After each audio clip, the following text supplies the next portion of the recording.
Read by Christopher Boswell. The Doll's Ghost by F. Marion Crawford. It was a terrible accident, and for one moment the splendid machinery of Cranston House got out of gear and stood still. The butler emerged from the retirement in which he spent his elegant leisure. Two grooms of the chambers appeared simultaneously from opposite directions. There were actually housemaids on the grand staircase, and those who remember the facts most exactly assert that Mrs. Pringle herself positively stood upon the landing. Mrs. Pringle was the housekeeper. As for the head nurse, the under nurse, and the nursery maid, their feelings cannot be described. The head nurse laid one hand upon the polished marble balustrade and stared stupidly before her. The under nurse stood rigid and pale, leaning against the polished marble wall, and the nursery maid collapsed and sat down upon the polished marble step just beyond the limits of the velvet carpet, and frankly burst into tears. The Lady Gwendolen Lancaster Douglas Scroop, youngest daughter of the 9th Duke of Cranston, and aged 6 years and 3 months, picked herself up quite alone, and sat down on the third step from the foot of the grand staircase in the Cranston House. "Oh!" ejaculated the butler, and he disappeared again. "Ah!" responded the grooms of the chambers, as they also went away. "It's only that doll," Mrs. Pringle was distinctly heard to say in a tone of contempt. The under nurse heard her say it. Then the 3 nurses gathered round Lady Gwendolen and patted her and gave her unhealthy things out of their pockets, and hurried her out of Cranston House as fast as they could, lest it should be found out upstairs that they had allowed the Lady Gwendolen Lancaster Douglas Scroop to tumble down the grand staircase with her doll in her arms. And as the doll was badly broken, the nursery maid carried it with the pieces wrapped up in Lady Gwendolen's little cloak.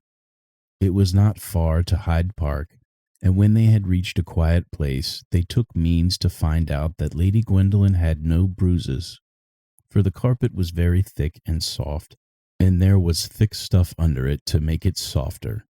Lady Gwendolen Douglas Scroop sometimes yelled, but she never cried. It was because she had yelled that the nurse had allowed her to go downstairs alone with Nina, the doll, under one arm, while she steadied herself with her other hand on the balustrade and trod upon the polished marble steps beyond the edge of the carpet. So she had fallen, and Nina had come to grief. When the nurses were quite sure that she was not hurt, they unwrapped the doll and looked at her in turn. She had been a very beautiful doll, very large and fair and healthy, with real yellow hair and eyelids that would open and shut over very grown-up dark eyes. Moreover, when you moved her right arm up and down, she said, "Papa," and when you moved the left, she said, "Mama," very distinctly. "I heard her say Pa when she fell," said the under nurse, who heard everything, "but she ought to have said Papa." "That's because her arm went up when she hit the step," said the head nurse. "She'll say the other Pa when I put it down again." "Pa," Nina said as her right arm was pushed down and speaking through her broken face. It was cracked right across, from the upper corner of the forehead with a hideous gash, through the nose and down to the little frilled collar of the pale green silk Mother Hubbard frock, and 2 little 3-cornered pieces of porcelain had fallen out. "I'm sure it's a wonder she can speak at all, being all smashed," said the under nurse. "You'll have to take her to Mr. Puckler," said her superior. "It's not far, and you'd better go at once." Lady Gwendolen was occupied in digging a hole in the ground with a little spade, and paid no attention to the nurses. "What are you doing?" inquired the nursery maid, looking on. "Nina's dead, and I'm digging her a grave," replied her ladyship thoughtfully. "Oh, she'll come to life again all right," said the nursery maid. The under nurse wrapped Nina up again and departed. Fortunately, a kind soldier with very long legs and a very small cap happened to be there, and as he had nothing to do, he offered to see the under nurse safely to Mr. Puckler's and back. Mr. Bernard Puckler and his little daughter lived in a little house in a little alley, which led out off of a quiet little street not very far from Belgrave Square. He was the great doll doctor, and his extensive practice lay in the most aristocratic quarter. He mended dolls of all sizes and ages, boy dolls and girl dolls, baby dolls in long clothes, and grown-up dolls in fashionable gowns, talking dolls and dumb dolls, those that shut their eyes when they lay down, and those whose eyes had to be shut for them by means of a mysterious wire. His daughter Elsa was only just over 12 years old, but she was already very clever at mending dolls' clothes and doing their hair, which is harder than you might think, though the dolls sit quite still while it's being done. Mr. Puckler had originally been a German, but he had dissolved his nationality in the ocean of London many years ago, like a great many foreigners. He still had one or two German friends, however, who came on Saturday evenings and smoked with him and played piquet or scat with him for farthing points, and called him Herr Doctor, which seemed to please Mr. Puckler very much. He looked older than he was, for his beard was rather long and ragged, his hair was grizzled and thin, and he wore horn-rimmed spectacles. As for Elsa, she was a thin, pale child, very quiet and neat, with dark eyes and brown hair that was plaited down her back and tied with a bit of black ribbon. She mended the dolls' clothes and took the dolls back to their homes when they were quite strong again. The house was a little one, but too big for the two people who lived in it. There was a small sitting room on the street, and the workshop was at the back, and there were 3 rooms upstairs. But the father and daughter lived most of their time in the workshop, because they were generally at work, even in the evenings. Mr. Puckler laid Nina on the table and looked at her a long time, till the tears began to fill his eyes behind the horn-rimmed spectacles. He was a very susceptible man, and he often fell in love with the dolls he mended, and found it hard to part with them when they had smiled at him for a few days. They were real little people to him, with characters and thoughts and feelings of their own, and he was very tender with them all. But some attracted him especially from the first, and when they were brought to him maimed and injured, their state seemed so pitiful to him that the tears came easily. You must remember that he had lived among dolls during a great part of his life and understood them. "How do you know that they feel nothing?" he went on to say to Elsa. "You must be gentle with them. It costs nothing to be kind to these little beings, and perhaps it makes a difference to them." And Elsa understood him, because she was a child, and she knew that she was more to him than all the dolls. He fell in love with Nina at first sight, perhaps because her beautiful brown glass eyes were something like Elsa's own, and he loved Elsa first and best, with all his heart. And besides, it was a very sorrowful case. Nina had evidently not been long in the world, for her complexion was perfect, her hair was smooth where it should be smooth, and curly where it should be curly, and her silk clothes were perfectly new, but across her face was that frightful gash, like a saber cut, deep and shadowy within, but clean and sharp at the edges. When he tenderly pressed her head to close the gaping wound, the edges made a fine grating sound that was painful to hear, and the lids of the dark eyes quivered and trembled as though Nina were suffering dreadfully. "Poor Nina," he exclaimed sorrowfully, "but I shall not hurt you much, though you will take a long time to get strong." He always asked the names of the broken dolls when they were brought to him, and sometimes the people knew what the children called them and told him. He liked Nina for a name. Altogether and in every way she pleased him more than any doll he had seen for many years, and he felt drawn to her, and made up his mind to make her perfectly strong and sound, no matter how much labor it might cost him. Mr. Puckler worked patiently, a little at a time, and Elsa watched him. She could do nothing for poor Nina, whose clothes needed no mending. The longer the doll doctor worked, the more fond he became of the yellow hair and the beautiful brown glass eyes. He sometimes forgot all the other dolls that were waiting to be mended, lying side by side on a shelf, and sat for an hour gazing at Nina's face while he racked his ingenuity for some new invention by which to hide even the smallest trace of the terrible accident. She was wonderfully mended. Even he was obliged to admit that, but the scar was still visible to his keen eyes, a very fine line right across the face, downwards from right to left. Yet all the conditions had been most favorable for a cure, since the cement had set quite hard at the first attempt, and the weather had been fine and dry, which makes a great difference in a doll's hospital. At last he knew that he could do no more, and the under-nurse had already come twice to see whether the job was finished, as she coarsely expressed it. "Nina is not quite strong yet," Mr. Puckler had answered each time, for he could not make up his mind to face the parting. And now he sat before the square deal table at which he worked, and Nina lay before him for the last time with a big brown paper box beside her. It stood there like her coffin, waiting for her, he thought. He must put her into it and lay tissue paper over her dear face, and then put on the lid. And at the thought of tying the string, his sight was dim with tears again. He was never to look into the glassy depths of the beautiful brown eyes any more, nor to hear the little wooden voice say Papa and Mama. It was a very painful moment. In the vain hope of gaining time before the separation, he took up the little sticky bottles of cement and glue and gum and color, looking at each one in turn and then at Nina's face. And all his small tools lay there neatly arranged in a row, but he knew that he could not use them again for Nina.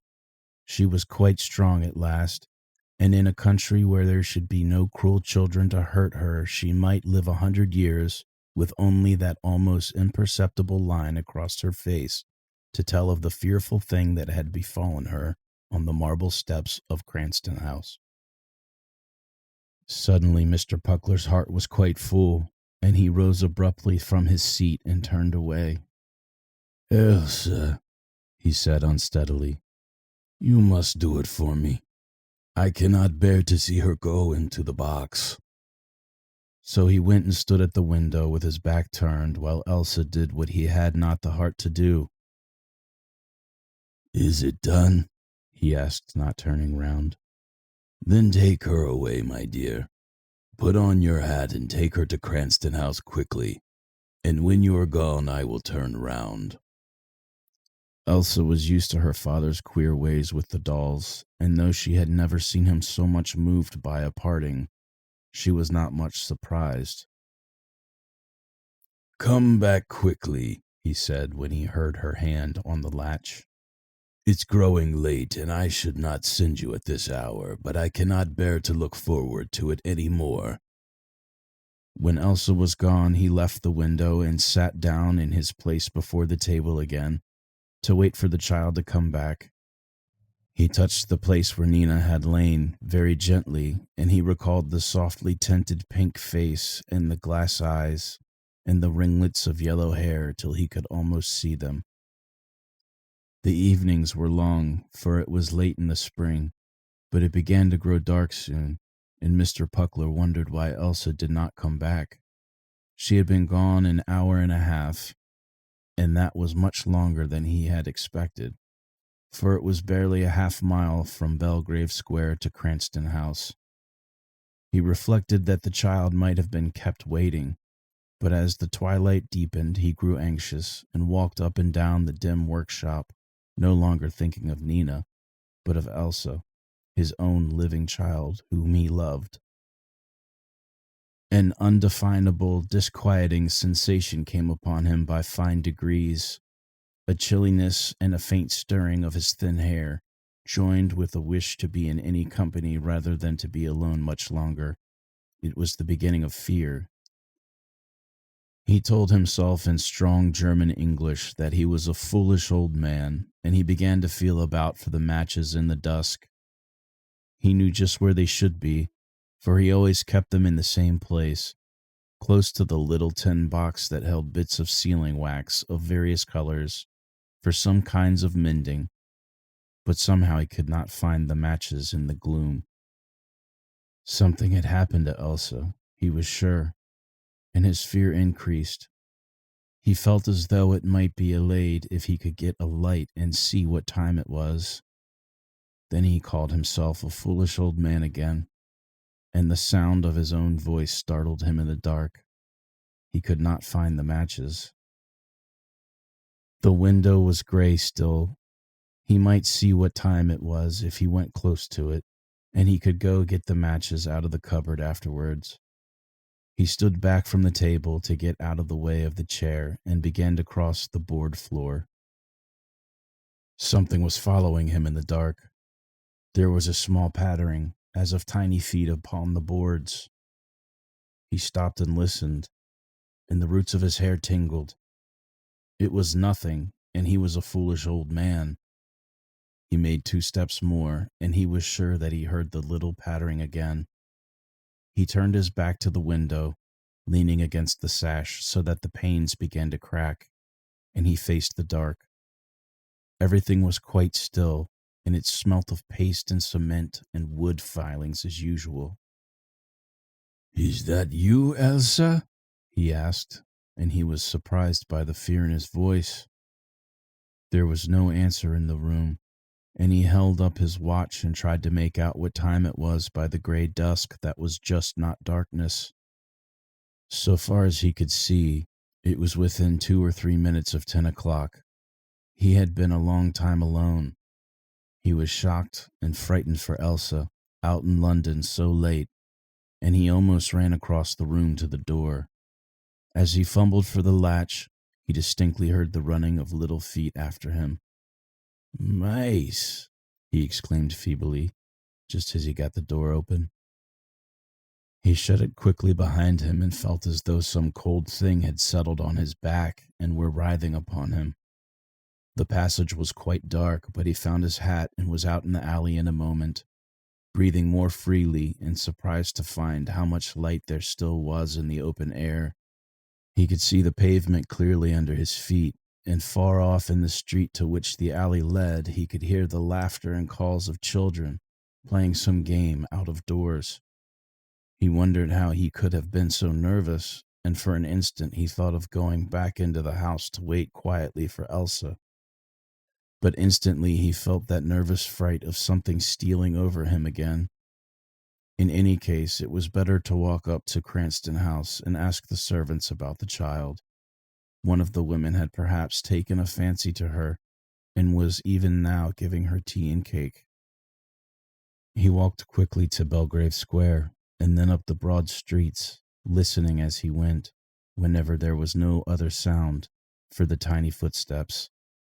But he heard nothing and was laughing at himself when he rang the servant's bell at the big house. Of course the child must be there. The person who opened the door was quite an inferior person, for it was a back door, but affected the manners of the front, and stared at Mr. Puckler suspiciously under the strong light. No little girl had been seen, and he knew nothing about no dolls.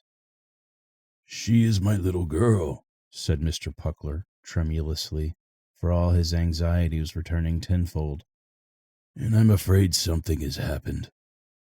The inferior person said rudely that nothing could have happened to her in that house because she had not been there, which was a jolly good reason why, and Mr. Puckler was obliged to admit that the man ought to know, as it was his business to keep the door and let people in. He wished to be allowed to speak to the under-nurse, who knew him, but the man was ruder than ever and finally shut the door in his face. When the dull doctor was alone in the street, he steadied himself by the railing, for he felt as though he were breaking in two, just as some dolls break, in the middle of the backbone. Presently he knew that he must be doing something to find Elsa, and that gave him strength. He began to walk as quickly as he could through the streets, following every highway and byway which his little girl might have taken on her errand.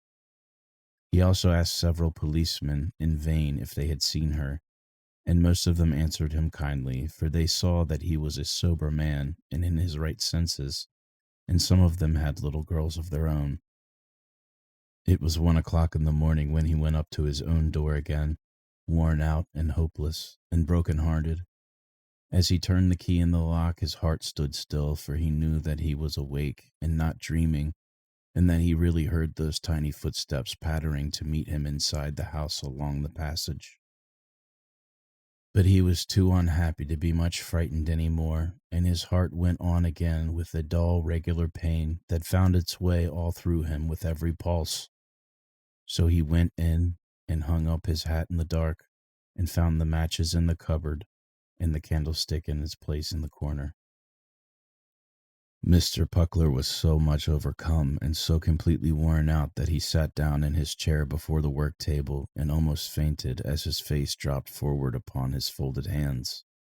Beside him the solitary candle burned steadily with a low flame in the still warm air. "Elsa, Elsa," he moaned against his yellow knuckles, and that was all he could say, and it was no relief to him.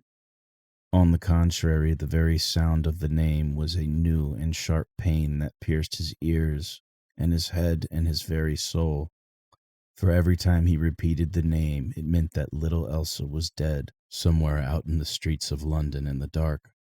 He was so terribly hurt that he did not even feel something pulling gently at the skirt of his old coat, so gently that it was like the nibbling of a tiny mouse.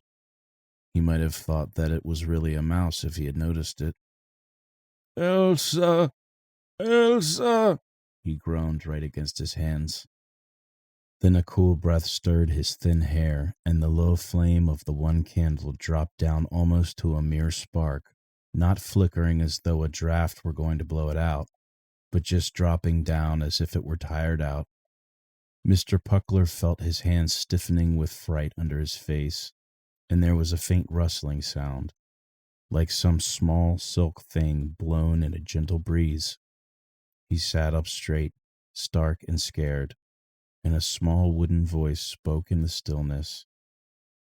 "Papa?" it said with a break between the syllables.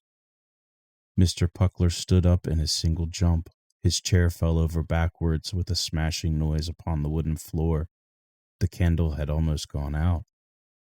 It was Nina's doll's voice that had spoken, and he should have known it among the voices of 100 other dolls. And yet there was something more in it, a little human ring, with a pitiful cry and a call for help, and the wail of a hurt child. Mr. Puckler stood up, stark and stiff, and tried to look around, but at first he could not, for he seemed to be frozen from head to foot. Then he made a great effort, and he raised one hand to each of his temples, and pressed his own head round as he would have turned a doll's. The candle was burning so low that it might as well have been out altogether, for any light it gave, and the room seemed quite dark at first. Then he saw something. He would not have believed that he could be more frightened than he had been just before that, but he was, and his knees shook, for he saw the doll standing in the middle of the floor, shining with a faint and ghostly radiance, her beautiful glassy brown eyes fixed on his, and across her face the very thin line of the break he had mended shone as though it were drawn in light with the fine point of a white flame. Yet there was something more in the eyes, too. There was something human, like Elsa's own, but as if only the doll saw him through them and not Elsa. And there was enough of Elsa to bring back all his pain and make him forget his fear. "Elsa, my little Elsa!" he cried aloud. The small ghost moved, and its doll arm slowly rose and fell with a stiff mechanical motion. "Papa?" it said. It seemed this time there was even more of Elsa's tone echoing somewhere between the wooden notes that reached his ears so distinctly and yet so far away. Elsa was calling him, he was sure. His face was perfectly white in the gloom, but his knees did not shake any more, and he felt that he was less frightened. "Yes, child, but where, he asked. "Where are you, Elsa?" Papa? The syllables died away in the quiet room. There was a low rustling of silk. The glassy brown eyes turned slowly away, and Mr. Puckler heard the pitter-patter of small feet in the bronze kid slippers as the figure ran straight to the door. The candle burned high again. The room was full of light, and he was alone. Mr. Puckler passed his hand over his eyes and looked about him.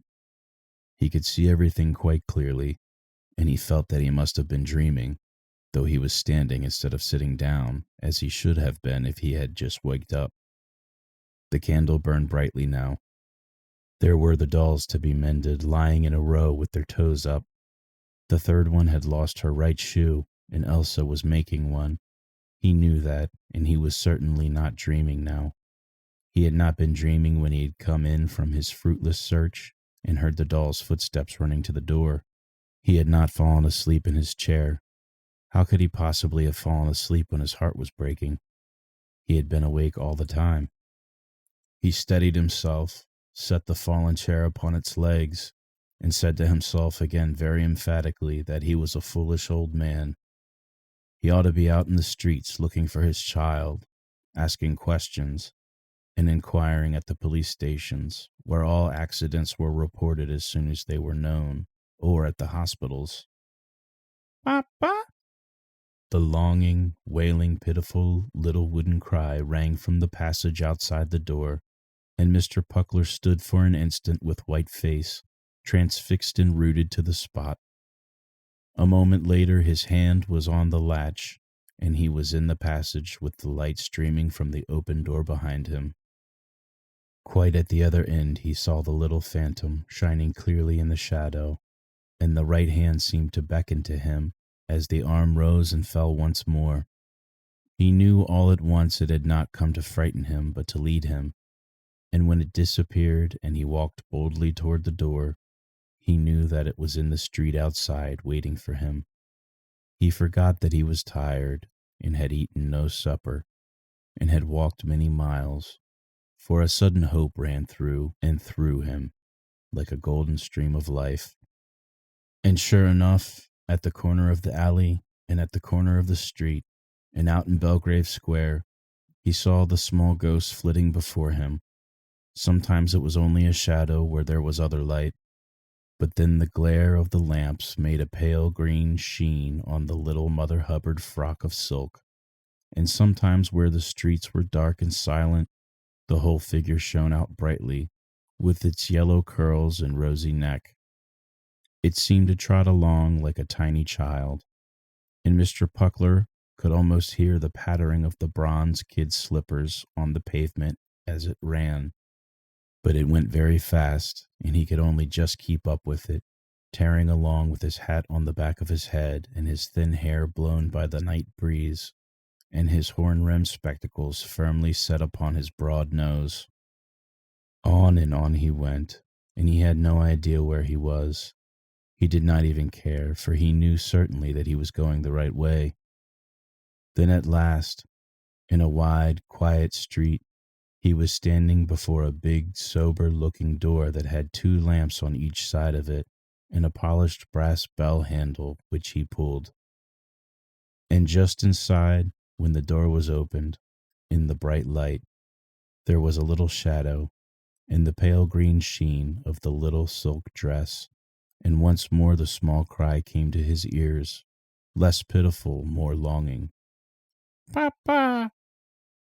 The shadow turned suddenly bright, and out of the brightness the beautiful brown glass eyes were turned up happily to his, while the rosy mouth smiled so divinely that the phantom doll looked almost like a little angel just then.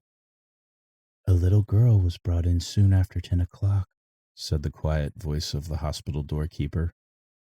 "I think they thought she was only stunned. She was holding a big brown paper box against her, and they could not get it out of her arms. She had a long plait of brown hair that hung down as they carried her." "She's my little girl," said Mr. Puckler, but he hardly heard his own voice. He leaned over Elsa's face in the gentle light of the children's ward, and when he had stood there for a minute, the beautiful brown eyes opened, and looked up to his. "Papa," cried Elsa softly, "I knew you would come." Then Mr. Puckler did not know what he did or said for a moment, and what he felt was worth all the fear and terror and despair that had almost killed him that night. But by and by, Elsa was telling her story, and the nurse let her speak, for there were only 2 other children in the room who were getting well and were sound asleep. "They were big boys with bad faces," said Elsa, "and they tried to get Nina away from me, but I held on and fought as well as I could till one of them hit me with something, and I don't remember any more, for I tumbled down, and I suppose the boys ran away, and somebody found me there, but I'm afraid Nina is all smashed." "Here is the box," said the nurse. "We could not take it out of her arms till she came to herself. Should you like to see if the doll is broken?" And she undid the string cleverly, but Nina was all smashed to pieces. Only the gentle light of the children's ward made a pale green sheen in the folds of the little Mother Hubbard frock.